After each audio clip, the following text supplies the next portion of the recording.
भाजकता divisibility. तो इसमें हम देखते हैं कि कौन कौन से अंक किस किस संख्या से कैसे विभाजित होते हैं, कि हम देख के कैसे पता लगाएं कि ये संख्या 3 से विभाजित होगी, 6 से विभाजित होगी, 10 से विभाजित होगी, 8 से विभाजित होगी या नहीं होगी। तो उसके लिए हम आज पढ़ेंगे विभाजकता। तो इसके लिए हम पहले देखते हैं कि जैसे कोई संख्या होती है, जैसे हम ले लें 26। 26 के में हम भाग दिया 5 का, तो 5 का 5 पर गया 25 -1। तो यहाँ पर हम देखेंगे कि जो ये 26 है, ये तो क्या हो गया, ये तो गया हमारा भागफल, और ये एक क्या बच गया हमारा शेषफल। और 5 को क्या बोलेंगे हम, भाजक। और जो 26 है इसको बोलेंगे भाज्य।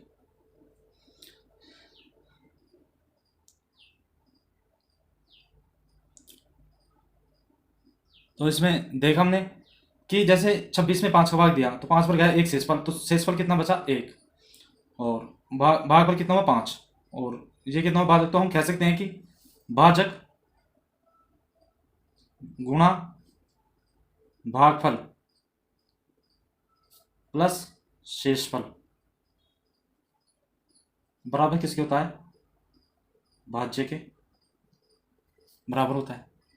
तो ये चीज़ हमने यहाँ से देखी। तो अब हम लेते हैं कि जैसे पहली टाइप लेते हैं,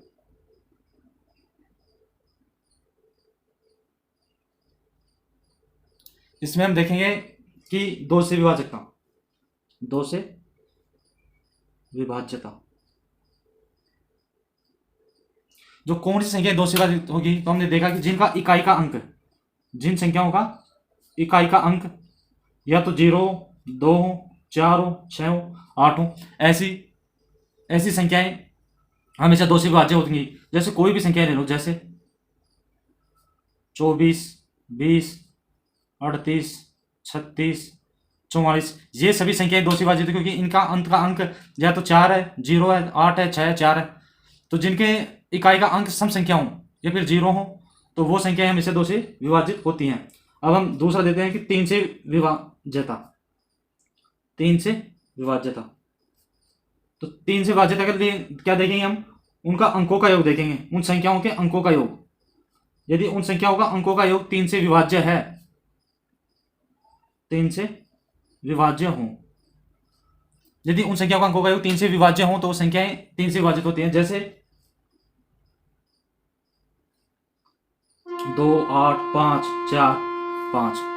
तो इसमें किस प्रकार का गेम, जैसे 8 और 2 10, 5 और 4 9, 19 और 5, इनका अंकों का योग कितना होगा 24। 24 में 3 का भाग देखें, 3, 8, 24, मतलब ये संख्या 3 से विभाज्य है, क्योंकि इसमें इनके अंकों का योग करने पर 3 का भाग जा रहा है। तो ये संख्या चाहे कितनी ही बड़ी संख्या उनको जोड़ के हम सीधा देख सकते हैं कि संख्या विभाज्य है या नहीं है। और तीसरा टाइप है इसका 4 से विभाज्यता।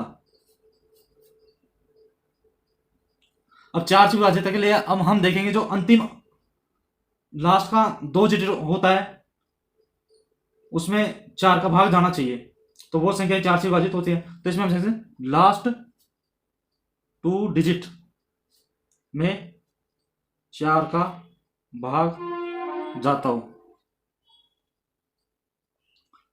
तो इसके लिए हम क्या देखेंगे कि जिस संख्या के लास्ट 2 अंक में 4 का भाग जाता हो, तो वो संख्या हमेशा 4 से विभाजित होगी।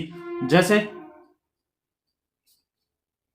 7600, 1636, इसमें लास्ट के 2 अंक 00 हैं, तो मतलब 00 में तो हमेशा 4 का भाग जाएगा। यदि लास्ट के 2 अंक 2 0 हों, तो भी उसमें 4 का भाग जाएगा। और लास्ट के 2 अंक जैसे 36 है, 36 में 4 का भाग जा रहा है, तो ये हमारी संख्याएं 4 से विभाज्य होंगी। फिर हम देख लेते हैं इसके साथ साथ इसके 3 होते हैं, जैसे 8 से विभाज्यता, साथ ही साथ देख लेते हैं तीनों। और एक होती है 16 से विभाज्यता।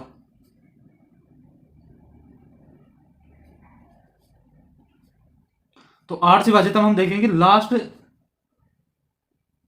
3 डिजिट में 8 का भाग जाता हो।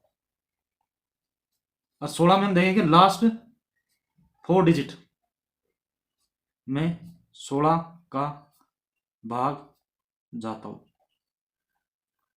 तो इसको तो हम ले लेंगे कि जिसमें 2 डिजिट हो, तो इसको जैसे हम करते हैं 2 8 4 क्या लिख सकते हैं हम, 2 गुणा 2, मतलब 2 2 बार आया है 2, तो 2 की पावर 2।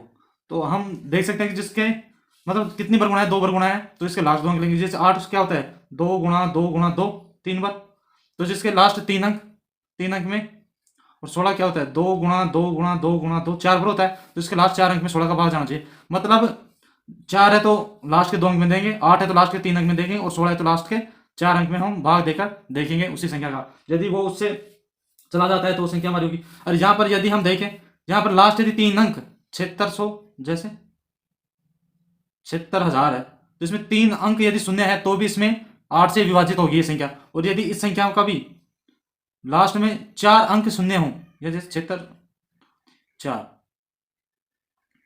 7,60,000, तो ये संख्या भी हमेशा 4 से विभाजित वो 16 से विभाजित होगी, क्योंकि इसमें लास्ट 4 अंक का मान शून्य है, तो ये संख्या भी हमेशा 4 से विभाजित होंगी।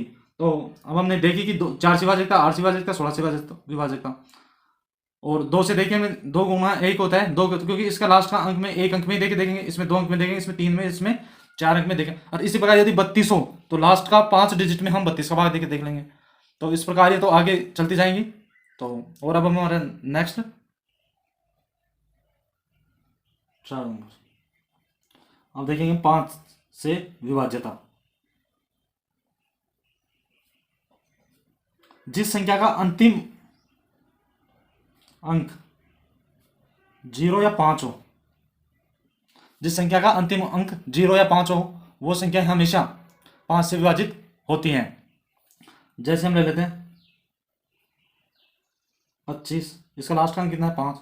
उसी प्रकार अब हम ले लें जी, तो इसका भी लास्ट अंक 0 है, तो ये भी जिस संख्या में लास्ट में 5 आ जाए या 0 आ जाए तो वो संख्या हमेशा 5 से विभाजित होती है। अगला देखते हैं हम 5 नंबर का 6 से विभाज्यता।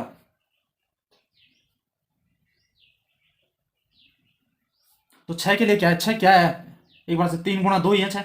तो इसमें हम दोनों जो संख्या मतलब 3 से विभाज्य हो, 2 व 3 दोनों से विभाजित हो, यदि वो संख्या 3 और 2 दोनों से विभाजित हो तो वो संख्या 6 से विभाजित होगी। जैसे इसका उदाहरण ले लेते हैं 2 9 7 5 4 29,700, क्योंकि लास्ट का अंक हमें सम लेना है, क्योंकि जो संख्या 2 का भाग जाने के लिए यहाँ पे 0 2 4 से 8 होना चाहिए, तो यहाँ पे 4 है, 4 में 2 से देखेंगे तो 2 का भाग चला जाएगा 4 में, क्योंकि लास्ट अंक 0 2 4 6 8 में से एक है। और 3 की बात करके क्या करते हैं, हम इनको जोड़ते हैं, 9 और 2 11 और 7 18 और 5 23 और 4 27, तो 27 में 3 का भाग 3 9 27, 9 बार जा रहा है, तो मतलब ये भी सेटिस्फाई हो रहा है कि 3 से भी विभाजित है, तो ये संख्या 6 से विभाजित होगी। अब यदि हम इसमें 6 का भाग देंगे तो 6 का भाग भी इसमें पूरी बार जाएगा। अगली है हमारी 9 से विभाज्यता। जो अधिकतर क्वेश्चन आते हैं वो या तो 8 से विभाज्यता से आते हैं या फिर 9 से और 11 से। तो पहले हम 9 से देख लेते हैं कि 9 से विभाज्यता। तो 9 से विभाज्यता का होता है कि यदि अंकों का योग डिजिट सम, अंकों का योग मतलब डिजिट सम 9 से विभाज्य हो,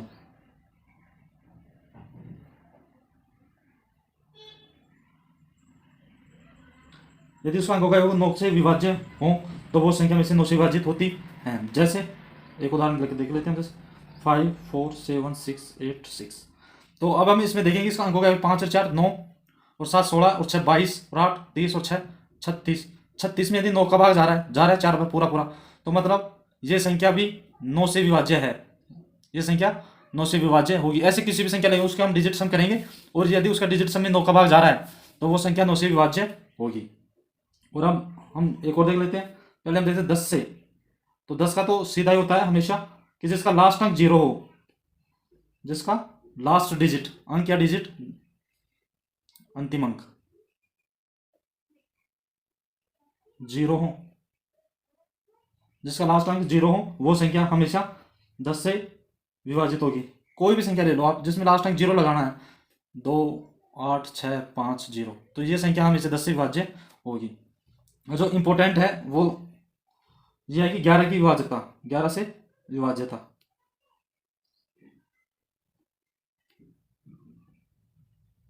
11 से विभाज्यता के लिए हम देखेंगे तो इसमें पहले हम क्या करते हैं, सम व विषम स्थानों का, सम या विषम स्थान के अंकों का योग, अंकों का योग नहीं अंतर, 0 या 11 के गुणज में हो। अभी समझ में नहीं आएगी, अब आप जैसे क्वेश्चन उदाहरण लेंगे तो अच्छी तरह समझ में आएगी। जैसे 5 2 8 0 ये ले लेते हैं। तो इसमें हम देंगे सम या विषम स्थान। जैसे सम विषम वाले कौन से हुए, पहला तीसरा, तो इनको जोड़ देंगे। और सम वाले कौन से, दूसरा चौथा, आगे भी जो होते तो उनको भी हम जोड़ देते। जैसे 8 और 5 13, और ये 2 और 0 2, 13 में से 2 गए तो कितना बचा, 11। अब ये 11 संख्या आई वो 11 के गुणज में है, या तो जिनका इन दोनों का सम विषम स्थान का अंकों का अंतर है, तो 11 आए, 22 आए, 33 आए, यानी 11 के गुणज में आए, या फिर 0 आए, मतलब ये 0 हो जाते, तो ये संख्या 11 से विभाजित होगी। तो इसमें 11 भाग दें तो 1 मतलब 11 के गुणज में है, तो संख्या 11 से विभाजित होगी। तो जैसे इसका एक उदाहरण और लेते हैं तो और अच्छा समझ में आ जाएगा। जैसे हम लेते हैं 8 7 6 8 6 5, तो इसमें क्या करेंगे हम, सम स्थानों और विषम स्थानों, जैसे 8 और 6 14 और 6 20, ये तो हो गया 20। ये 7 और 8 15 और 5 20, ये भी 20 हो गया। 20 में से 20 गया 0, मतलब ये हमेशा 11 से, या तो 0 आए या फिर 11 के गुणा, यहाँ पे 0 आ रहा है तो हमेशा 11 से विभाजित होगा। तो इसमें इंपॉर्टेंट कौन कौन से हैं, इसमें इंपॉर्टेंट है एक तो ये 11 से विभाजित, ये क्वेश्चन ज़्यादा आते हैं, एक 9 की विभाजिता वाले क्वेश्चन, और एक 8 से विभाजिता वाले क्वेश्चन भी आते हैं। तो अब हम इसके 2-4 क्वेश्चन देख लेते हैं।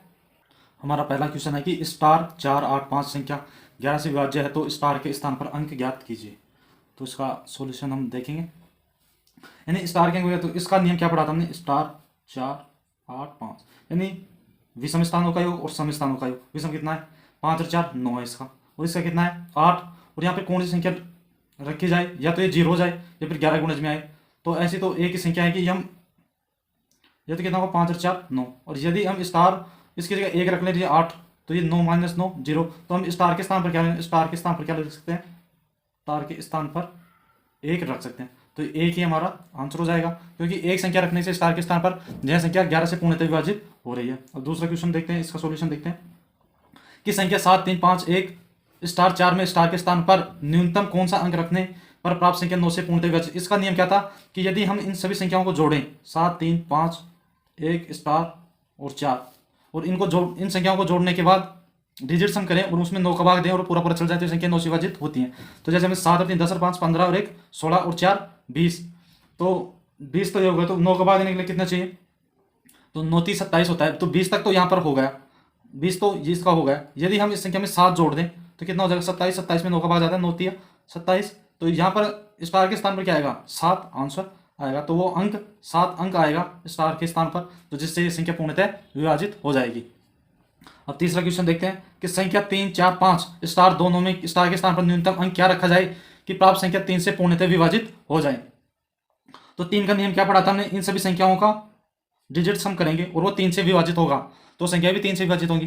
तो इनसे करेंगे 3 और 4 7 और 5 12 2 14 और 9 23, इनका योग कितना हुआ 23, और 8 8 दिया 24, तो यहाँ पर प्लस 1 और जोड़ दें तो हम कितना हो जाएगा 24, 24 में 3 का भाग 8 पर जा रहा है, तो मतलब यहाँ पर 1 जोड़ने पर स्टार के स्थान पर क्या रखा हमने, 1 अंक रखा, ये अंक है 1, ये स्टार के स्थान पर क्या रख दिया, एक अंक हमने 1 रख दिया, और जिससे यह पूर्णतः, तो 1 इसका आंसर हो जाएगा कि स्टार के स्थान पर 1 रखने पर यह संख्या पूर्णतः 3 से विभाजित होगी।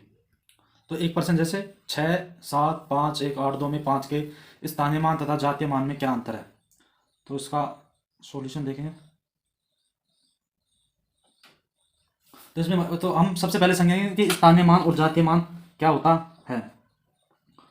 तो जातीय मान तो वो होता है कि जो उस संख्या का स्वयं होती है, जैसे 6 का जातीय मान 6 है, 7 का 7 है, 5 का 5 है। जो अंक है किसी संख्या की किसी अंक का जातीय मान वो होता है जो उस संख्या का स्वयं का मान है, मतलब उसका खुद का मान उसका जातीय मान होता है।